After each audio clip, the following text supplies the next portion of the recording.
My name is Ayush. Shweta. My name is Vivian Slater. Olivia DiFilippo. Connor Kamara.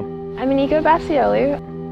My name is Emily Post. I'm taking a major in anthropology with a minor in evolutionary biology. I am interested in studying human culture and human behavior, but I didn't want to do it from a cold, uninteractive perspective. I really like getting to know my subjects and the field I'm working in, and anthropology gives me a chance to do that.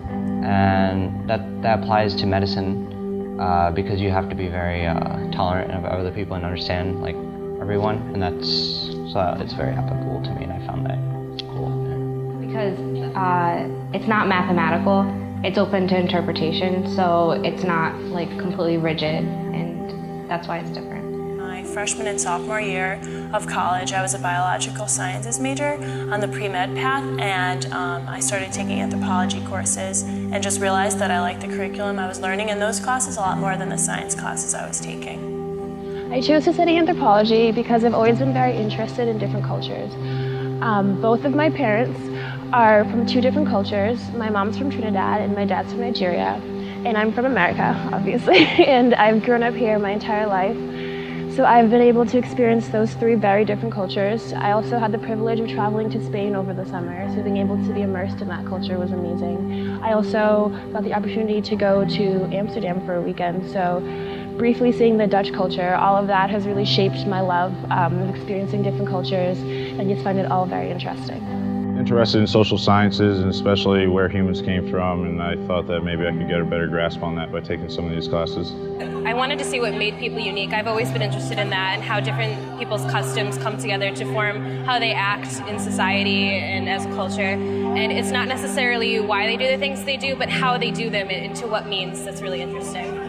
Kind of, in effect, encompasses everybody else's major, all of the majors. So you can go into business and you can go into law, or you can go into agriculture, but in anthropology you discover what all of those majors put together does to combine and form a society that works in a civilization.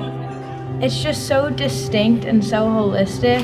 It's so broad. I love that you really can't put, a stop mark to it anywhere.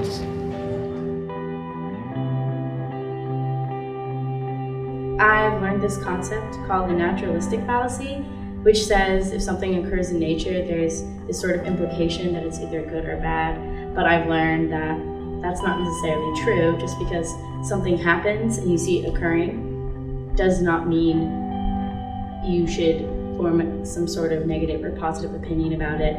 So it's made me see things like homosexuality naturally occurring in other species as really different, and has had some implications on my life. Definitely about traditional medical systems that I learned in Anthropology 3202W, which is illness and curing. And in that class we just learned about different healing systems all around the world and how people sort of deal with sickness and illness and the different types of ways that they cure and treat diseases. So that was really interesting. The ancestral DNA for males and females, the Adam gene and the Eve gene, never existed together. They were actually thousands of years apart, which I thought was really interesting. Anthropology has a reputation of being a soft science, so people assume you're just observing people and talking to people, but what I've learned working in the lab is that it's a lot more quantitative than that. You can easily quantify certain behaviors. For example, someone's stress level with their galvanic skin response. It measures the sweat that's produced, which is really interesting to see how you can add numbers to certain responses and behaviors and all of that. So it's a lot more of a hard science than people think it is. And what is one word you think of when you hear anthropology? Diversity. Global. Human element. Comprehensive. Origins. Ever-changing. Investigative. Interdisciplinary. Accepting.